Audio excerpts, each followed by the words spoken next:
Yan ay aking music ano. Wow. Kasi lang dito kami. Hindi ko na-introduce yung bago. Kaya ay po. Okay, sir. Yung busy na. Ay, hindi na. Ano na tayo? Diretso na tayo na, diretso na tayo sa worship. Huwag na tayo magkamay, masawa na kayo sa Okay.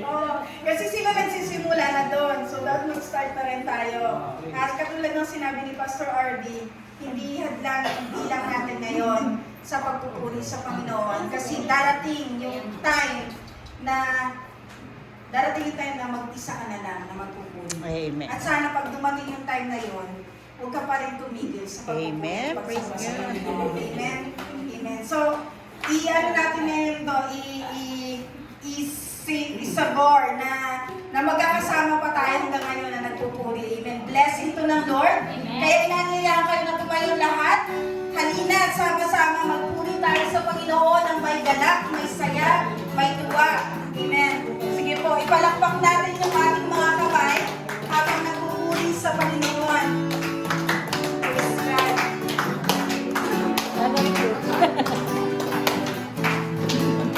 Halina, sama-sama, purihin natin siya. Halina, sama-sama, awitan natin siya. Ipalakpak ang iyong itaas, itaas at ikaw ay lahat ay magsabing Diyos ay buhay. Isa pa, halina't sama-sama. Halina't sama-sama, purihin natin siya. Halina't sama-sama, awitan.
natin. Amen. Amen. Dahil narinig ko na nag-amen kayo, malaya kayong umawit ng buong puso about sa kabutihan ng Diyos. Kasi naranasan natin lahat ito. Amen. Awitin po natin ito ng buong puso. Ihandog natin ang awitin para sa Panginoong lamang. Mahal kita. Walang hanggan ang iyong biyaya. Buong buhay, hawak mo sa iyong kamay. Mula sa aking pagmulat hanggang sa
kabutihan ng Diyos.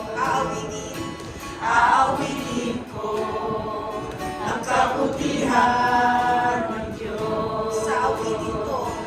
Aawitin ko ang kabutihan ng Diyos. Amen. Hallelujah. Amen. Hallelujah. Palaya po tayo po at patuloy natin na namnamin ang kabutihan ng Diyos sa ating buhay sa pamamagitan ng pakikinig ng kanyang mga salita. Amen. Nadadalhin po sa atin. Si Brother Raymond. Bakit Raymond? Okay, mga kapatid, let us pray. Panginoon, sobrang tutupong, napakabuti mo sa amin. Amen. At binigyan niyo kami ng pagkakataon na magtipon-tipon sa inyong bahay-sambahan sa araw na ito. Sobrang pasasalamat, Panginoon. At walang anumang nangyari, masamang nangyari papunta namin dito sa lugar. Yes, God. Panginoon, tinadalangin din namin ang mga ibang kapatiran na wala sa araw na ito na inyo silang lubayan, samahan sa kanilang mga lakad, mga Panginoon. Panginoon, nilalapit din namin ang aming buting pastor na inyong gagamitin upang ihayag ang inyong magandang balita sa amin. Amen. At buksan nyo nga po ang aming puso't isipan upang lubos namin maintindihan at maunawaan ang mga bagay na gusto nyo pamatid sa amin.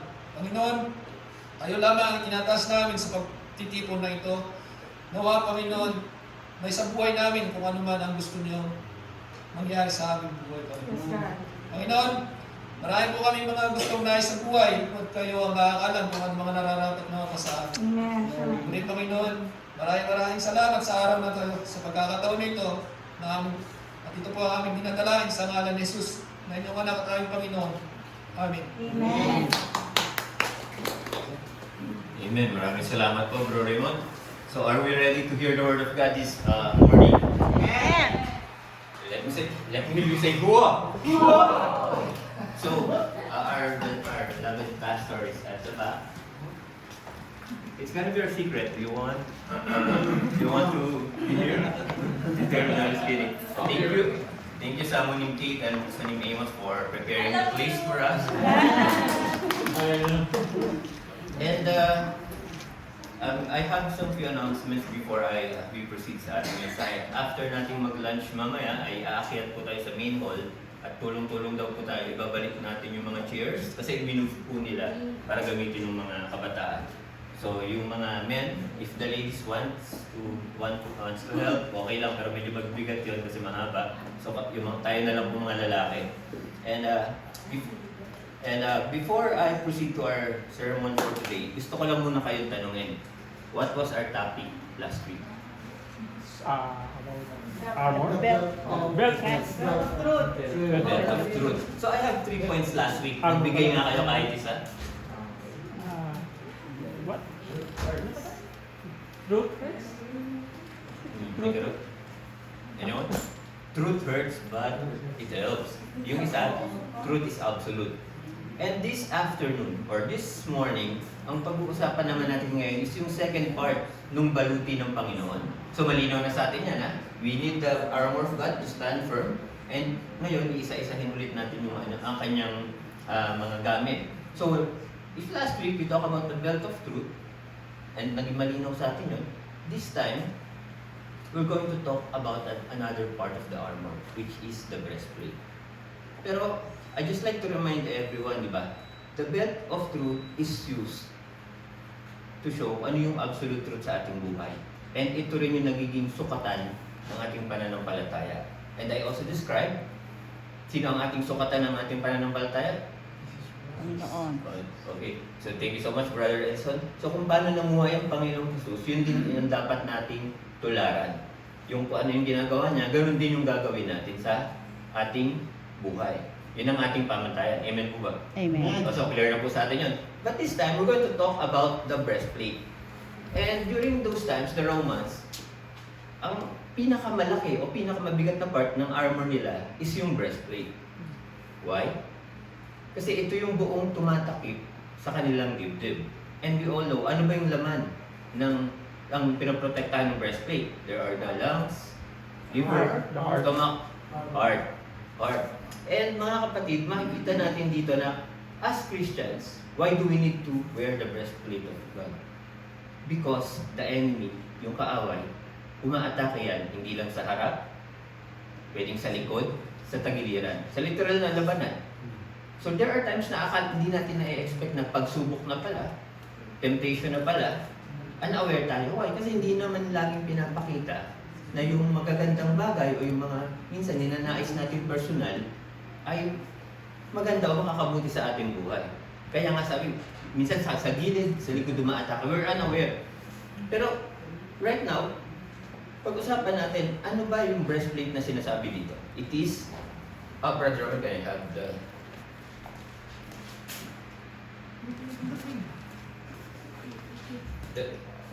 It's called about the breastplate of truth.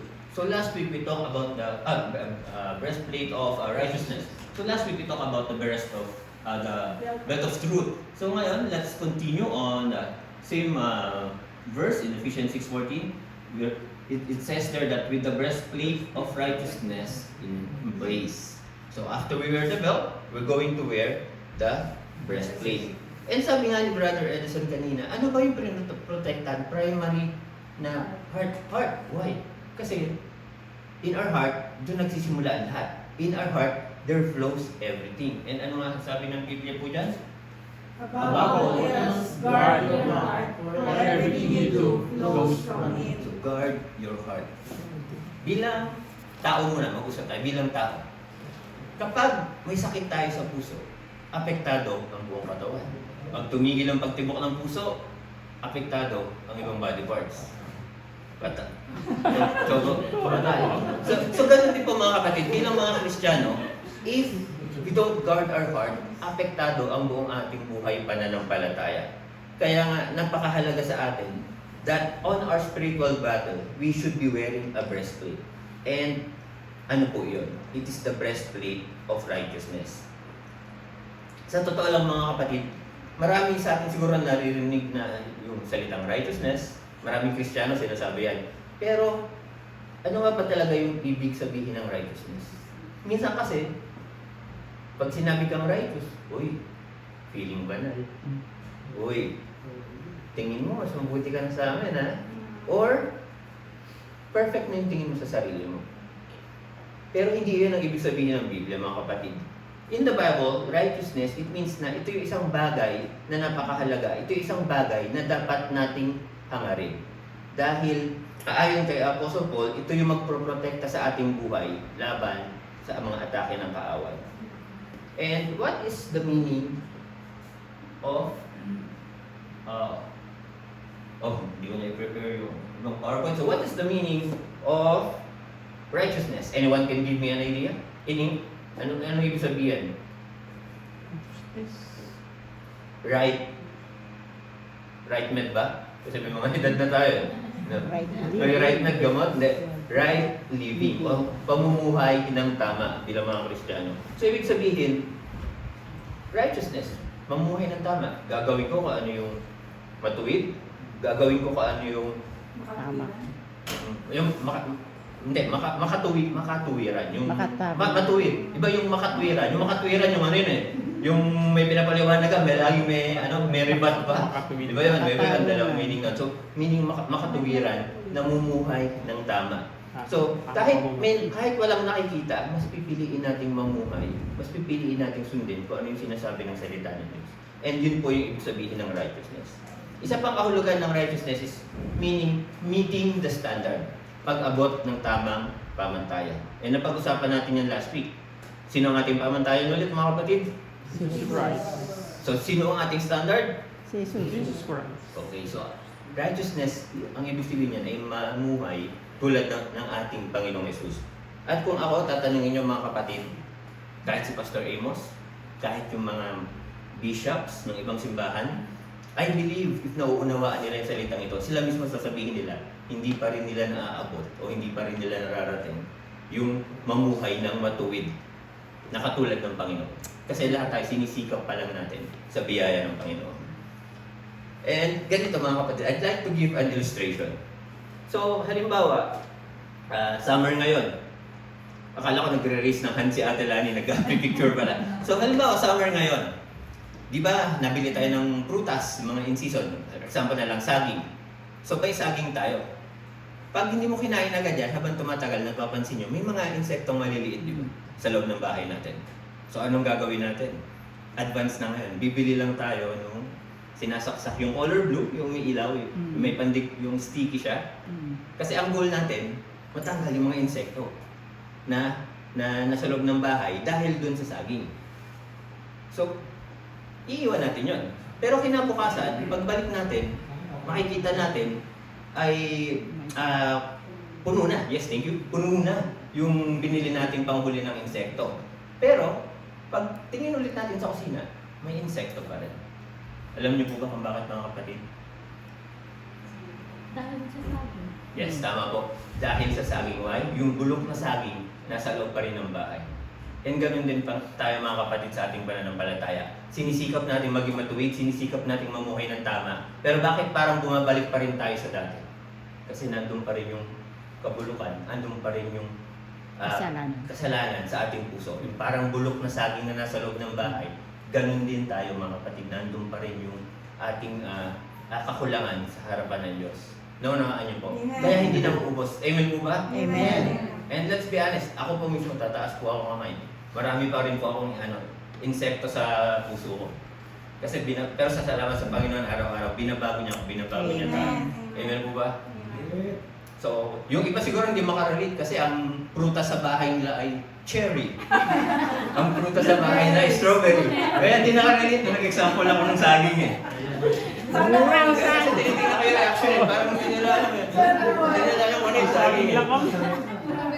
Pero actually, ganun yung nangyayari sa buhay natin. Alam ko lahat tayo nagsisikap na malakaran ng Panginoon. Pero bakit parang laging bumabalik tayo sa dati? Bakit parang may mga bagay na nararanasan na nagkakamali pa rin tayo? Ganun yung illustration, mga kapatid.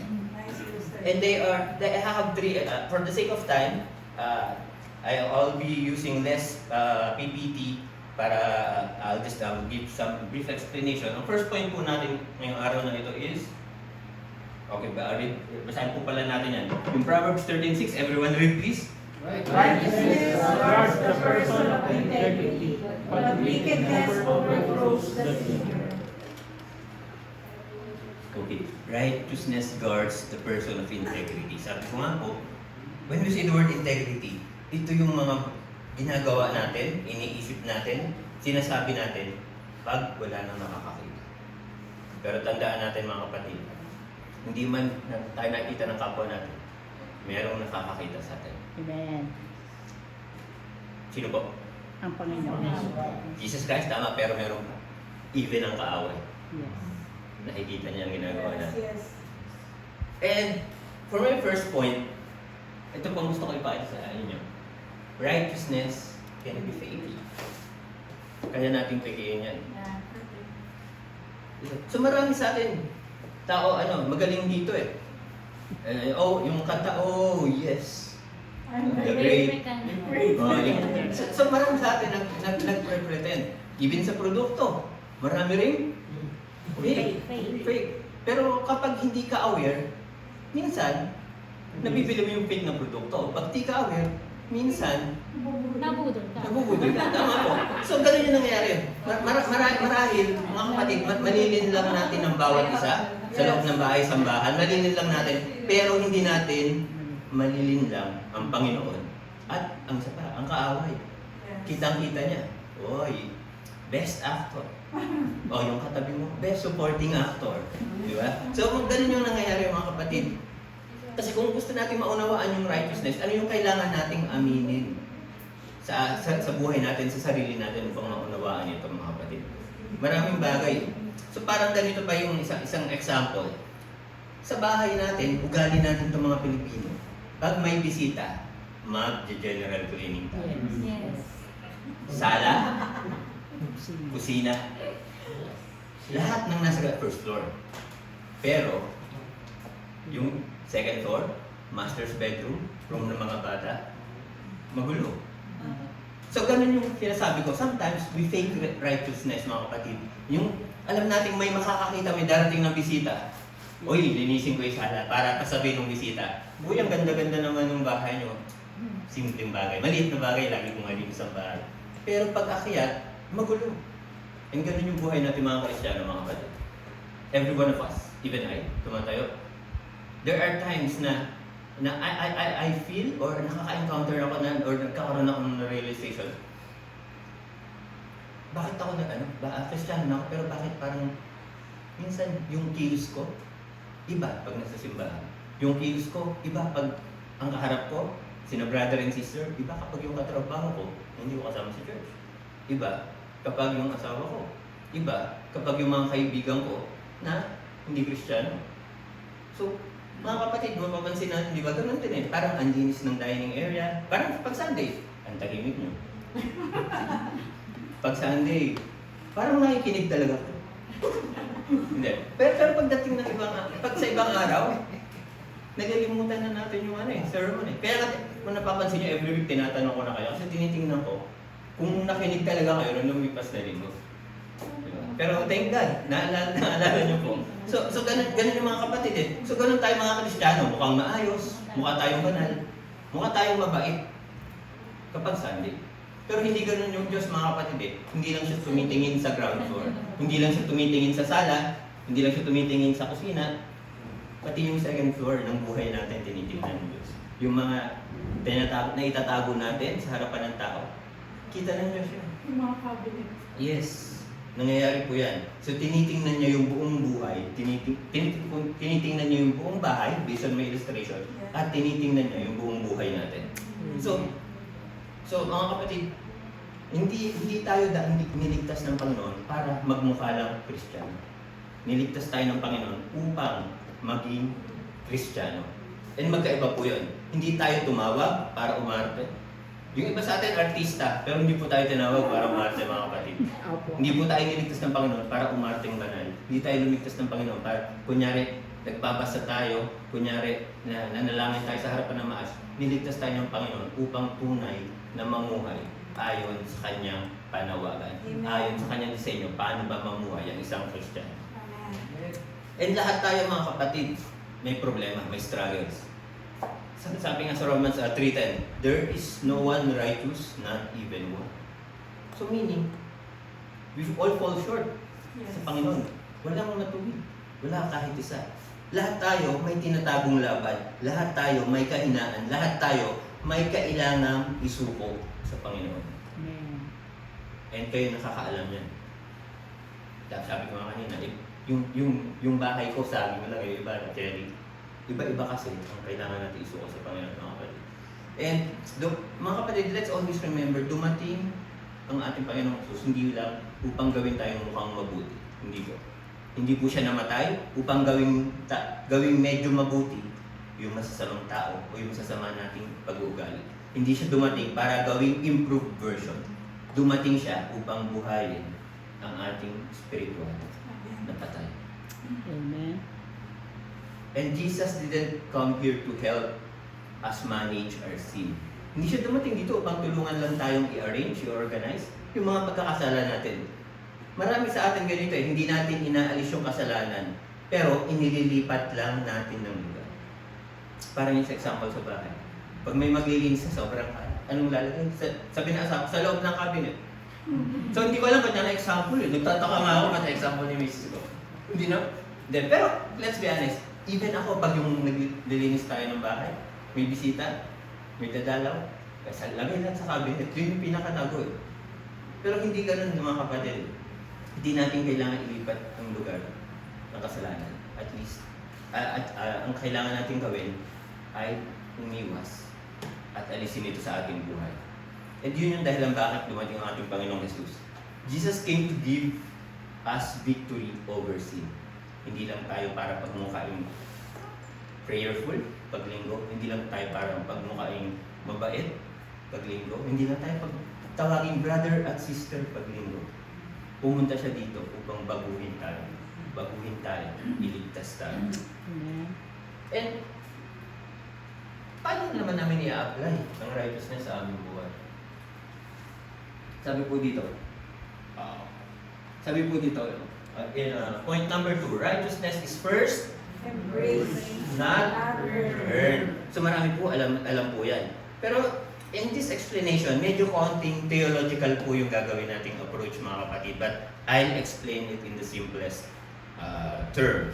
So, kasi dahil kung mali yung pagkakaunawa natin dito, haba ang buhay natin iisipan hanggang kailan ko ba dapat ayusin yung sarili ko? O bakit sinasabi mong ligtas na ako, pero feeling ko lagi pa rin ako may pagkukulang o pagkakamali. So marami sa atin, ang iniisip natin, mamahalin ako ng Diyos kapag tumigil na ako magkasala. Tatanggapin ako ng Diyos pag nagpakabuti ako. Sabi naman ng iba, I finally deserve salvation dahil ginagampanan ko yung ministry. Pero ano po sabi ng Biblia? Hindi po. Hindi po yun ang gospel. The gospel teaches the opposite. When a sinner trusts God, God declares that the sinner will be converted or will have a life of righteousness. Not because dahil perfect na tayo. Sino po bang perfect dito? Wala. Si Mr. Perfecto. So, pero ano kung wala pong perfect, diba? Because Christ came to save us, paid for our sins, binago niya po tayo. So I'd like to clarify two things. First, righteousness is both imputed and imparted. So imputed po muna tayo. Pag sinabing imputed, given to us at the moment of salvation. So, madalas naririnig po natin yung salitang salvation. Ito po yung ugat or core ng gospel, mga kapatid. Ito po yung pagkilala at pagtanggap sa Panginoon na aminin natin na we are short, kulang tayo sa righteousness. Kaya nga sinugo ang Panginoon dito to save us. Yan po yung salvation. So, it is imputed. Pag sinabi pong imputed, ito po yung bagay na nakukuha natin once na nagsisi tayo ng kasalanan. Inamin natin tayo yung makasalanan, tinanggap natin si Kristo ng Panginoon, sariling tagapagligtas. That is called imputed righteousness, or naginig na po natin to, justification. So, justification. And if tinanggap po natin ng Panginoon, we became righteous. Kasi pag sinabi, sabi ko kanina, hindi tayo i-improve, hindi itatago yung masama natin, babaguhin tayo bagong tao. And that's the time that we'll receive the imputed righteousness. Meaning, kumbaga sa notebook, bagong page, bagong notebook, malinis lahat. Yung dating pagkakasala, hindi na ka na ganun tinitingnan ng Panginoon. Hindi kanya lang tinitingnan bilang makasalanan. So that is imputed righteousness. Amen po ba? Amen. Clear po ba? Amen. So kasi sabi po dito, ganito po yung nangyari, ang tawag nila is the Great Exchange. Na tayo, dahil sa kasalanan, we are bound for judgment pag namatay. Pero dahil mahal tayo ng Diyos Ama, pinadala niya ang kanyang bugtong anak in exchange sa atin. And dahil namatay ang kanyang bugtong na anak, tayo ngayon ay natubos sa tiyak na kapahamakan. And then lang yung kailangan nating gawin? Manampalataya, tanggapin ng Panginoon sa ating puso. Kaya po siya tinatawag na the Great Exchange. I don't have a PowerPoint, but I'll read the verse. Sabi sa 2 Corinthians 5:21, God made Him who had no sin to be sin for us, so that in Him we might become the righteousness of God. So God made Him, ang kanyang anak, who had no sin, perfect. No sin, walang kakasala. To be sin, upang magkasala, para kanino po? For us, para sa atin.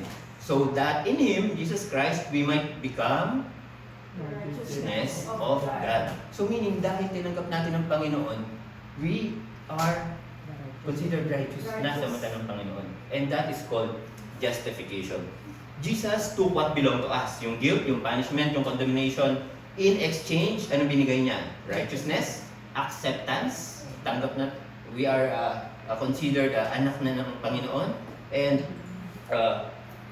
church, that's what you call grace of God.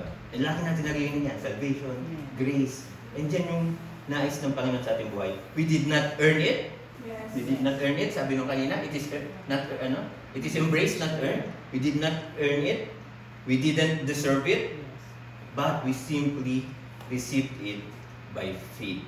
Amen. That is where true righteousness begins, mga kapatid. Not with our effort, but with God's grace. So, clear po ba? Amen. So, Brother Romel, example. Hindi, wala nang sampalan. Wala nang akong binasang verse ng sampalan, brother. So, halimbawa, itong baso na to, binibigay ko kay Bro Raymond bilang regalo. So, ano ang kailangan gawin ni Brother Raymond? Tanggapin. Tanggapin. And ganun din, yung gusto ko i-drive sa point 2 natin. Ang biyaya ng Diyos, ang kaligtasan, libreng binibigay, libreng regalo ng Diyos sa atin. And ano ang kailangan natin gawin? Tanggapin. So, huwag mo munang tanggapin, may inumin ko pa mamaya, Brad. So, yun yung gusto ko i-drive. So, yun yung kailangan natin for us to be righteous sa mata ng Panginoon. Imputed righteousness. Pero sabi nila, why do Christians still struggle, Brother R.V.? Kasi, if you are declared righteous, bakit may temptation pa rin? Bakit bumabaksak pa rin ako? So marami sa ating mga mananampalataya, minsan iniisip nila, pag tinanggap natin ng Panginoon, overnight lang yung pagbabago. But hindi yan ang tinuturo ng Biblia, mga kapatid. Pinapaliwanag po dito that it is a little bit more complex. But papaliwanag po natin siya ng simple. So to help us understand, ganito po yan. The body is divided into 3 parts. Dadaanan natin ito sa Bible study, yung mga wala. For the sake of clarity, dadaanan ko ng mabilis. So we have the body. We are conscious of body, soul, and spirit. So body, ito yung flesh. Diba, malinaw? Ito yung physical natin. Ito dito nang gagaling yung tukso. Yung masamang pagnanasa, yung mga maling hilig, yung mga kahinaan. And gusto ko maintindihan ng mga kapatid, ang ating laman, hindi agad nagbabago kahit we experience imputed righteousness. Kahit tinanggap na natin ang Panginoon, hindi agad nagbabago yan. Napakahalagang maunawaan natin ito, mga kapatid. Kasi marami sa ating Kristiyano nalilito eh. And minsan nga, pag tayo mismo nakaka-encounter, pag tumanggap na tayo, tapos nakitaan tayo ng kapitbahay, ng kaibigan natin or kakilala ng hindi magandang pag-uugali. Christian ka pa ng amen ka ng amen sa church, taas ka pa ng taas ng mama. Diba? May tumatawa kasi reality, mga kapatid eh. Pero minsan, feel bad na parang hindi totoo yung pagtanggap ko eh.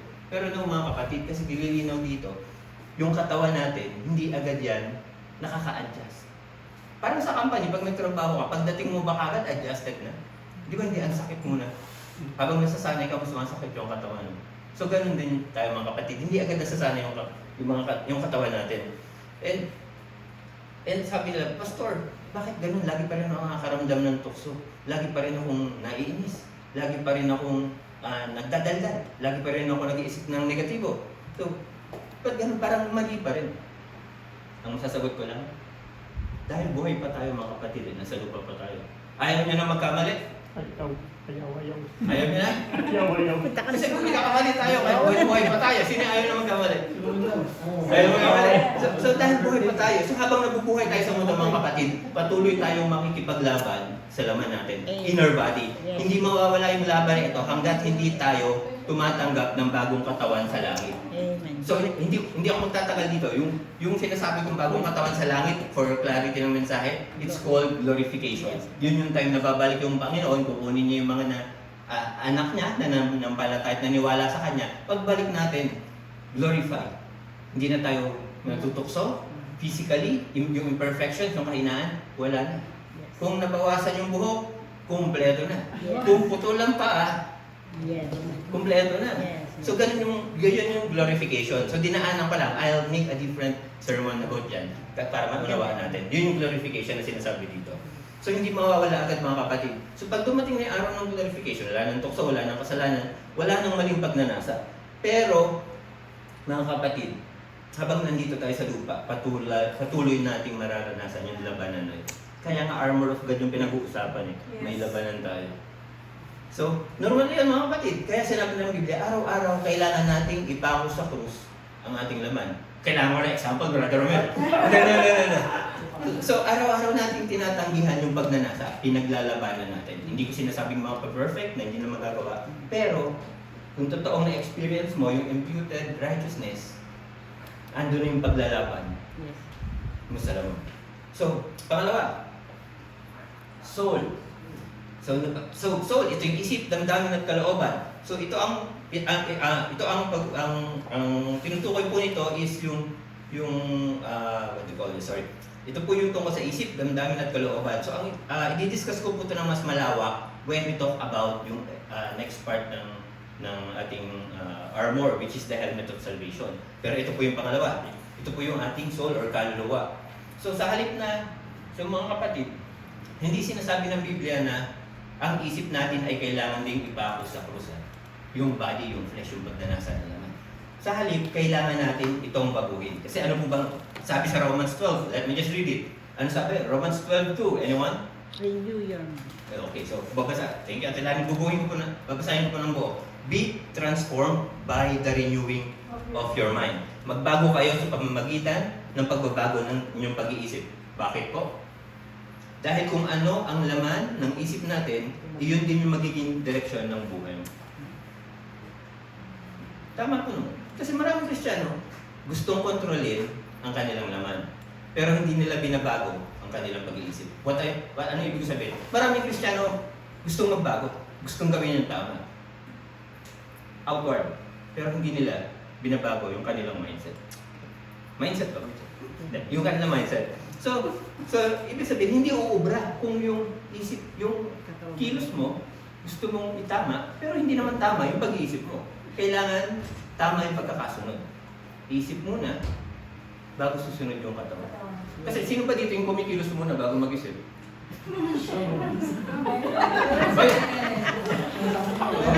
So, di ba? Kaya naman, by the renewing of your mind. So, after po sa atin yun, hindi mo mababago yung pagkilos mo, yung pagnanais mong makagawa ng mabuti ng tama, kung minsan sa isip natin, hindi nababago. So, nagkagulo sila nung nagtanong ako, sino ba yung nakainis mo na bago mag-isip? So, well, anyway, hindi minsan kapag sobrang pagod na ganun yung nangyayari. Diba? Pero tingnan natin yung just example. Pag nangyayari yun, yung pagod ka na doon, sabihin natin yung word na parang lutang na, nauuna minsan yung galaw bago analysis. Madalas ba maganda yung resulta? Problema. So, ganun din po yun. Pag hindi natin binabago yung ating pag-iisip, hindi rin magiging maayos kung paano natin sisikaping maging matuwid, maging righteous sa ating pamumuhay. And fourth, the Spirit. So, ito po yung ikatlong bahagi. Ito yung walang hanggang bahagi ng ating pagkatao. When I say walang hanggan, it is eternal. Kapag sinabi natin yun, ibigay mo ang puso mo kay Jesus, ang tinutukoy niya dito yung spirit natin. Ito yung bahagi na binabago ng Diyos at napakahalaga nito. Why mga kapatid? Dahil kung hindi nababago ang iyong spiritu, hindi rin mababago ang iyong isip. At kung hindi mababago ang iyong isip, hindi rin mababago ang iyong pamumuhay. Pero minsan, siguro baka may lalapit sa akin, pastor, positive thinker naman ako. Pastor, positive lang yung isip ko. Nagme-meditate naman ako. Pastor, nag-iisip lang ako ng magaganda everyday. Mga kapatid, sasabihin ko, hindi sapat yun. Kulang yun. Why? Example, nag-iisip tayo ng masaya, nagtatawanan tayo. Pero maya-maya lang, malulungkot na naman tayo. Maya-maya na, matidepress na naman tayo. Maya-maya, mainit na naman yung ulo natin. Hindi sapat na babaguhin lang natin yung ating pag-iisip upang dumaloy sa ating pagkilos at sa ating pangatawan. Dapat ang ating espiritu is spiritually aligned din sa Panginoon. Amen. Kasi pwede ako, nag-isip ako ng positive mo yan. Nakita mo si Mrs. magkagalit kayo. Positive! Hindi kami magkagalit ha? Straight na mga kapatid. So, positive. Nakita mo yung hindi mo kasundo sa company. Sira na naman yung araw ko. Why? Kasi, kahit pilit natin baguhin na isip natin, kung wala ang gabay at tulong ng banal na spiritu, mau-overcome pa rin. Dahil tingnan nyo, sarili pa rin nating kakayahan eh. Binabago natin sa sarili nating kakayahan. But if we rely on the Spirit, it will help us. Hindi niya babaguhin yung kasama mo kung naiinis ka, pero babaguhin niya yung puso mo. Amen. Papaalala niya sa isip mo na magpasensya ka, magpatawad ka. Unawain mo baka may pinagdadaanan yung kasamahan mo at magagamit ka pa ng Panginoon upang maging karagdagang lakas at encouragement. And susunod doon, kikilos ka na. Ganun po yung flow mga kapatid. Ganito yun. Ang flow natin. Ang pagkakasunod-sunod, spirit, soul, then body.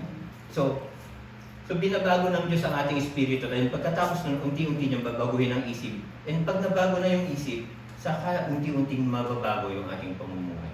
Amen. Diba? Kasi ang dami sa atin mga kapatid, gustong mag-diet every start ng taon. Pero yung pagda-diet, sa isip lang.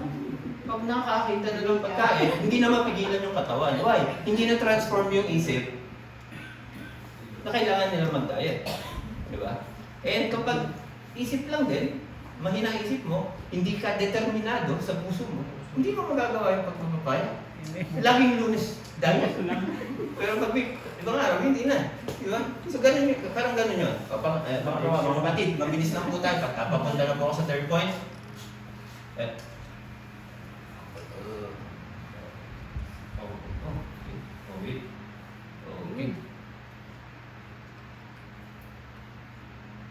Okay, sorry for that. So, next is imparted righteousness. Ano pong ibig sabihin niyan?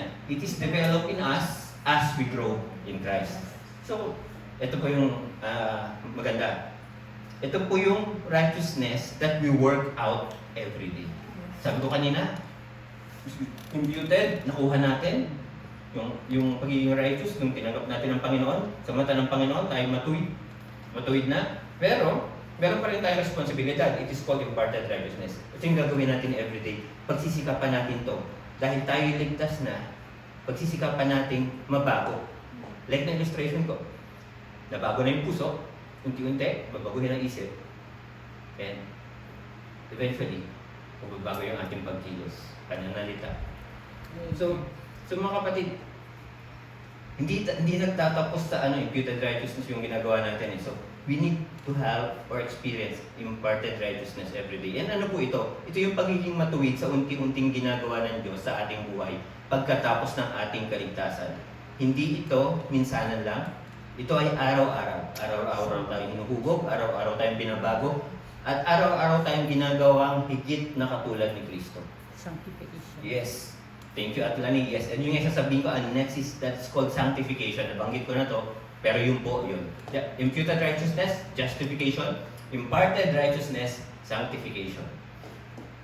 So, ito po yung proseso na everyday binabago. Kaya minsan, akala natin pag Kristiyano tayo, wala nang problema. Anak na ng Diyos. Hindi. Sabi ng Biblia, may blessing everyday. Okay, may increase siguro, tinanggap ko na yung Diyos. No. Kaya tayo nakakaranas ng pagsubok. Kaya pa rin tayo nakaka-encounter din ng tukso. Because God is training us. Why? Kasi dinadaanan pa natin yung imparted righteousness. And tinitingnan din ng Panginoon. Don't get me wrong, clear na tayo sa mata ng Panginoon. Pero we need to experience imparted righteousness. Kasi yun din yung training natin para unti-unti everyday magiging katulad natin si Kristo. Amen. Kasi if we don't do that sa company, pag kinuha ka, wala nang training, okay ka na kagad. Bigay ka sa pinakamahirap na machine. Magagawa po ba natin ng maayos? Full yan. Diba? Salary reduction. So, ganun din po. Why are we need to practice or experience imparted righteousness? Kasi everyday, bawat pagsubok, training pa rin ng Panginoon para marating natin kung ano yung nais ng Panginoon, kung paano natin siya malakaran, paano siya natin maging standard, paano siya natin maging pamantayan ng ating buhay. So, tawag siya dahil that is sanctification. So, God progressively transforms believers into likeness of Jesus Christ.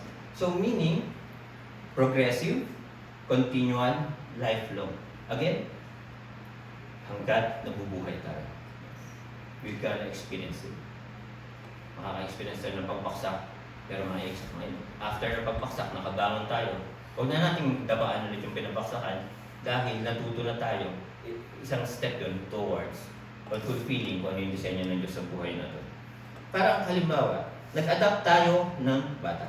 Nag-adapt kami ni Owe, halimbawa ng bata. The moment na pinirmahan ko na yung papel, legally, anak ko na siya. Pero, yung values ko, yung values ni Owie, yung flow ng naming mag-asawa, hindi agad naman makukuha ng bata yun, di ba? So it takes time. Yung habits namin, yung language, yung culture, it takes time para matutunan. So ganoon din tayo mga Kristiyano. Kahit anak na tayo ng Diyos dahil tinanggap natin siya bilang Panginoon tagapagligtas, hindi natin agad makukuha yung values na meron ng Diyos Ama. That's why we need to experience, we need to encounter imparted righteousness or practical righteousness. Kasi yun yung ginagawa natin sa everyday. Yung magpatawad, umunawa, magmahal, joy, maging gentle, and mahirap. Kasi ako nangangaral sa inyo, pero experience pa rin ako ng ganitong bagay. Kaya, nagagalit pa rin ako, nalulungkot pa rin ako, nadadaon pa rin ako. Pero wag niyo akong katisura na isa lang pinapakita ko doon. Hindi ako, hindi si pastor, hindi si bishop or sino mang nangangaral. Ang basahan. Ang lagi natin titingnan to achieve the righteousness ang Panginoong Jesus. Amen. And last,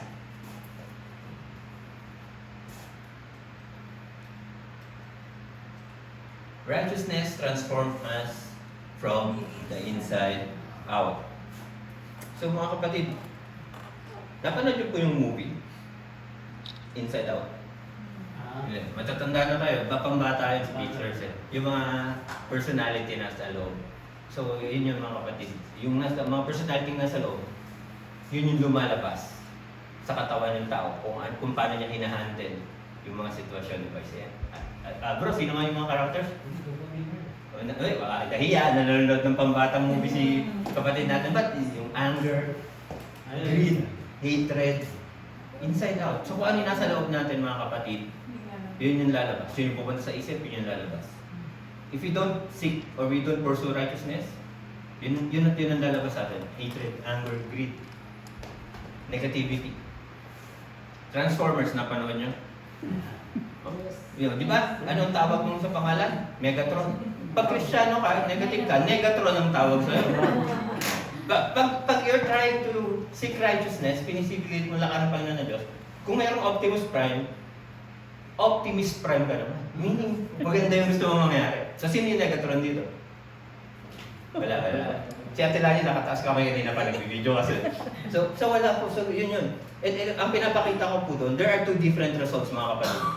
There is righteousness and rottenness. And ano po ang nasa loob natin sa araw na ito? Again, sa mata ng Diyos, tinanggap na natin siya, we are righteous. But every day, we need to be sanctified. Hindi porkit ligtas na tayo, hindi na natin sisikapin maging katulad ng Panginoon. That's not called righteousness. So, what is inside you?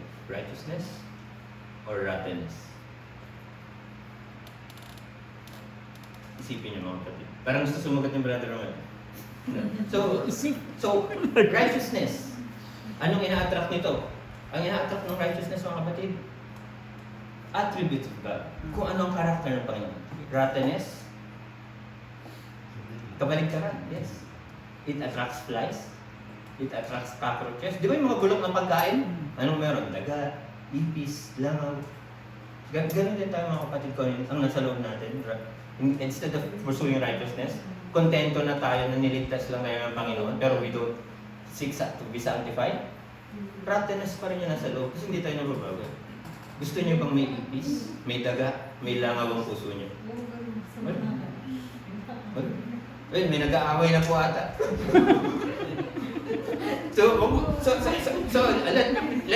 let me be clear kanya-kanya tayong nagtuturoan na sila eh.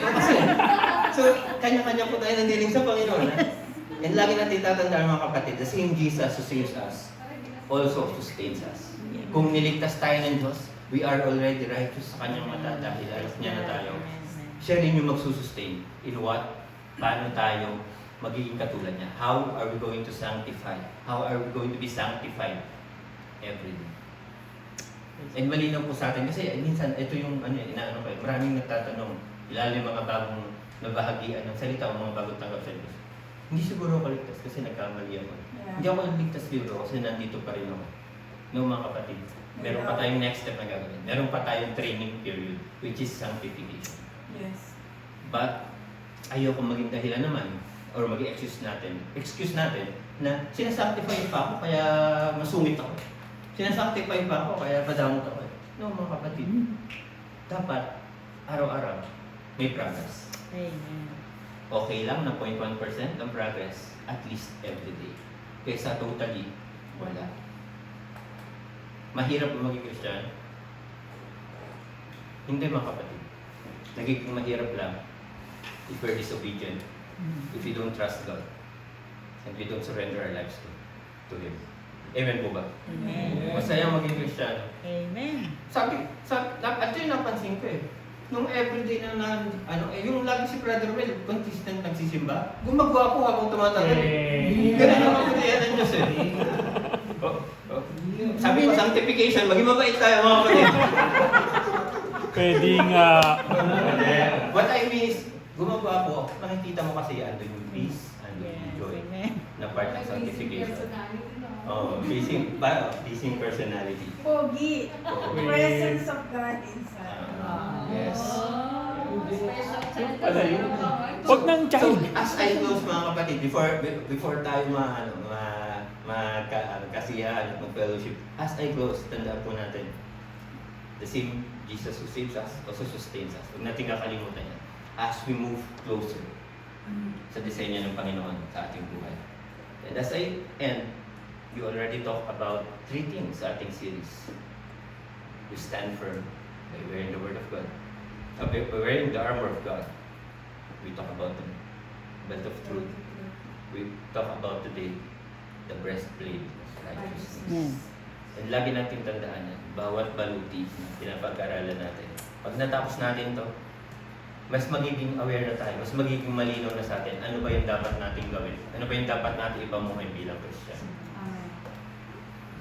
I know it's challenging, but God will continue to sustain us sa ating Amen. paglalakbay. Yes. It's a lifelong journey. If you don't want sanctification, anong sabi? You may rest. Just have no right. It's a process. Yun lang mga kapatid. And sa hapong ito, huwag natin kakalimutan that ang Panginoon na nagligtas sa atin ay patuloy at araw-araw na nagbibigay ng pagkakataon upang tayo mabago at maging tuwid sa kanyang harap. Amen. Manalangin po tayo. Lord God, our Heavenly Father, this afternoon, we praise you, we thank you, God, sa inyong salitang aming narinig. Dalangin po namin patuloy, Panginoon, na equip us, Panginoon, guide us, Panginoon, transform us from inside out, Yes, Lord. that we may able to see, that we may able to walk with righteousness sa inyong harapan. Salamat po sa inyong ginawa sa krus ng Kalbaryo, that you offered your beloved and begotten Son upang kami po'y magkaroon at magkaroon ng oportunidad ng magkaroon ng buhay na walang hanggan. Maligtas sa judgment, maligtas sa kaparusahan ng kasalanan. And this afternoon, oh God, I don't know what's in their hearts. I don't know what they're thinking right now. What are they doing within the week? But I pray, oh God, kung sinasabi po nila sila po inyong tagasunod, kung sinasabi po nila na sila po tumanggap na sa inyo, please guide them, please remind them, please sustain them in their daily lives as we seek sanctification, as we seek daily progress na mapaging katulad at mapalapit sa inyo. Salamat po sa bawat isa na dumalo. Alam ko po, Panginoon, na malayo ang lugar. Ngunit hindi po ito naging hadlang upang ipakita ang pagmamahal nila sa inyo, Panginoon, upang magpakita ang uhaw at gutom nila na makarinig ng inyong salita.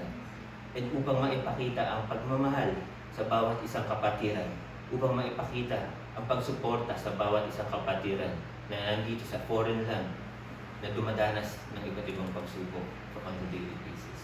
I also pray, Lord, for our brothers and sisters na wala dito. Sila man po ay nasa bakasyon. Ingatan niyo po sila. Dalangin ko pa rin po, Panginoon, na remind them to have quiet time with you kahit hindi po sila nakadalo.